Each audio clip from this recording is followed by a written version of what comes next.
7 अक्टूबर 2023 को हमास ने बेहद ही संगठित तरीके से इजराइल को घेर कर अभी तक का सबसे बड़ा और ऐतिहासिक हमला किया था। लेकिन इसके बाद इजरायली सेना गाजा में घुस गई थी और तब से लेकर अब तक इजरायली फौज गाजा के अलग अलग हिस्सों में ताबड़तोड़ हमले कर रही है।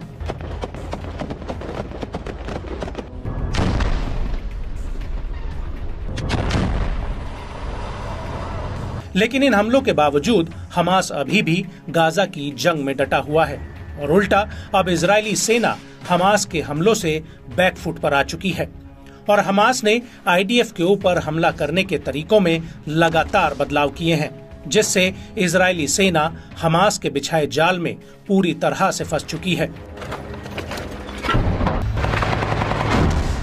दरअसल हमास आईडीएफ के खिलाफ गोरिल्ला स्टाइल में हमले कर रहा है। हमास के लड़ाके अचानक से आईडीएफ के ऊपर हमला करते हैं और फिर वो कहां गायब हो जाते हैं, इसका पता लगाना आईडीएफ के लिए एक टेढ़ी खीर बना हुआ है। और इन सब में बारूदी सुरंग, खंडर पड़ी इमारतें, मस्जिदें, मलबों के ढेर, नागरिक ठिकाने हमास के लड़ाकों की सबसे बड़ी पनाहगाह हैं।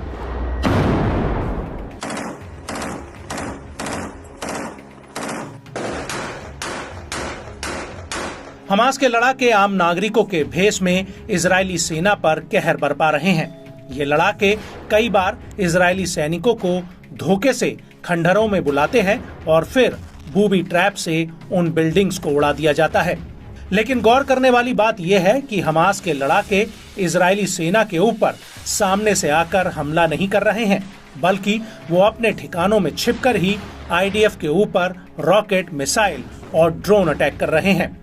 ये लड़ाके कई बार इजरायली सैनिकों के छोटे समूह पर बेहद ही चालाकी से हमला करते हैं, जिससे आईडीएफ के लिए संभल पाना बेहद ही मुश्किल हो जाता है। कई बार हमास के लड़ाके अचानक से सामने आते हैं और फिर आईडीएफ के टैंकों और सैनिकों पर हमला करके एकाएक गायब हो जाते हैं। इनमें से अधिकतर लड़ाके गाजा के उन इलाकों में छिपे हुए हैं जहां पर कुछ लोगों ने अभी भी अपना घर बार नहीं छोड़ा है और इन्हीं नागरिकों की आड़ लेकर हमास के लड़ाके आईडीएफ के ऊपर हमला करके आसानी से जनता के बीच घुल मिल रहे हैं।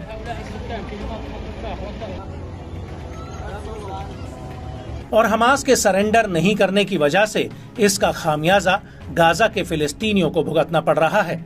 इसको लेकर गाजा अथॉरिटी के एक आंकड़े के मुताबिक हमास और आईडीएफ की जंग की वजह से गाजा की करीब 2% आबादी जंग में मारी गई है, जबकि 80% लोग अपने घर बार से विस्थापित हुए हैं।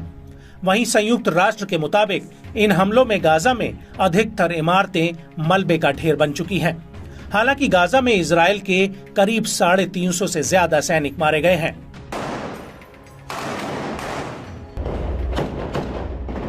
हालांकि इस युद्ध को लेकर इजराइल के ऊपर इंटरनेशनल कोर्ट ऑफ जस्टिस में नरसंहार का मुकदमा भी चल रहा है, जिससे इजराइल की छवि को दुनिया भर में बट्टा लगा है।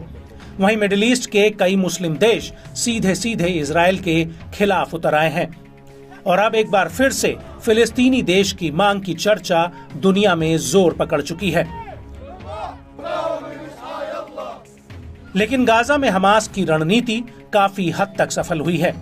इजराइल के हमलों के बावजूद हमास के याह्या सिनवार और कई दिग्गज कमांडर अभी भी ग्राउंड जीरो पर मोर्चा संभाले हुए हैं।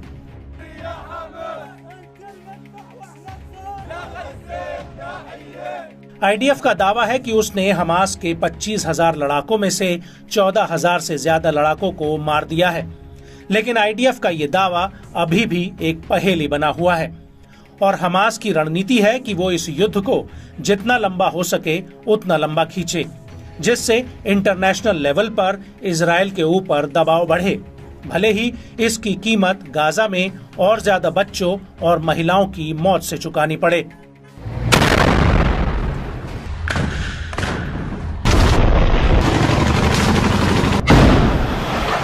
लेकिन बड़ा सवाल उठता है कि जब 8 अक्टूबर 2023 को इजरायली सेना ने गाजा पर जमीनी हमला कर दिया था, तो उस वक्त हमास ने आईडीएफ को रोकने के लिए हमले क्यों नहीं किए? इसको लेकर आईडीएफ के एक जवान का कहना है कि उस दौरान कई ऐसे इलाके थे जहां पर हमास ने बारूद नहीं बिछाया था और हमास के लड़ाके उन इलाकों में जमीन के नीचे बनी सुरंगों में छिपे बैठे रहे और उनकी रणनीति थी कि एक बार आईडीएफ गाजा के भीतरी इलाकों में प्रवेश करेगी तभी उनके ऊपर गोरिल्ला स्टाइल में हमले किए जाएंगे। और हकीकत में हुआ भी कुछ ऐसा ही। गाजा के कई इलाकों में हमास के लड़ाकों ने अचानक से आईडीएफ के टैंकों, सैन्य वाहनों और टुकड़ियों पर एकाएक हमले किए हैं। कई बार तो हमास के लड़ाके आईडीएफ के टैंकों में बारूद लगाकर वहां से रफू चक्कर हो जाते हैं। लेकिन गौर करने वाली बात यह है कि हमास इस पूरी जंग में कम दूरी वाले और सस्ते हथियारों का इस्तेमाल कर रहा है जो उसके लिए टिकाऊ भी है।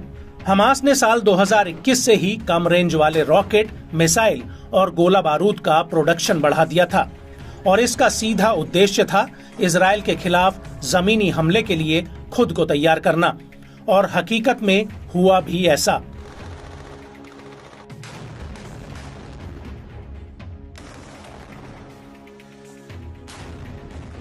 हमास के लड़ाकों ने पूरे गाजा में सैकड़ों नई सुरंगें बनाई ताकि आईडीएफ के साथ जंग में इनका इस्तेमाल बिना किसी रोक टोक के किया जा सके। और इस पूरे नेटवर्क में हमास ने बातचीत के लिए एक अच्छा लैंडलाइन टेलीफोन नेटवर्क बिछाया जिसे आईडीएफ के लिए मॉनिटर कर पाना काफी मुश्किल है। यहाँ तक कि गाजा में इंटरनेट और मोबाइल फोन बंद होने के बावजूद हमास के लड़ाके इस नेटवर्क से एक दूसरे से बात कर सकते हैं। और हमास गाजा के भीतर आईडीएफ को खुफिया कैमरों, ड्रोन और आम नागरिक मुखबिरों से ट्रैक कर रहा है। और यहाँ तक कि गाजा में बच्चे भी हमास की मुखबिरी का काम कर रहे हैं।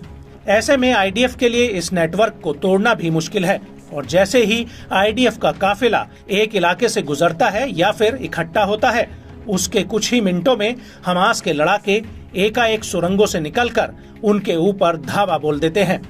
और ऐसा उन इलाकों में होता है जहां पर आईडीएफ हमास को ढेर कर चुकी होती है, लेकिन हकीकत में ऐसा होता नहीं है। और इन लड़ाकों में एक पहले तो कैमरा पकड़कर वीडियो रिकॉर्ड करता है, जबकि दूसरा हमला करता है और तीसरा बूबी ट्रैप को तैयार करता है ताकि जैसे ही हमास के लड़ाके वापस आएं और उनके पीछे अगर आईडीएफ के जवान आते हैं तो सुरंग में बिछे बारूद यानी बूबी ट्रैप में धमाका किया जा सके।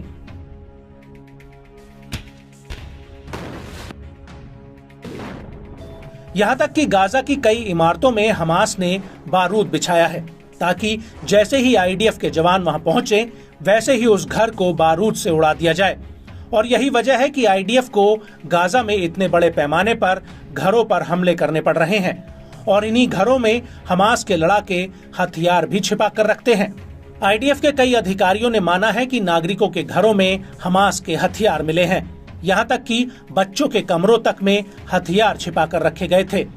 कई घरों में तो नकली दीवारों के पीछे भारी संख्या में गोला बारूद स्टोर किया गया था।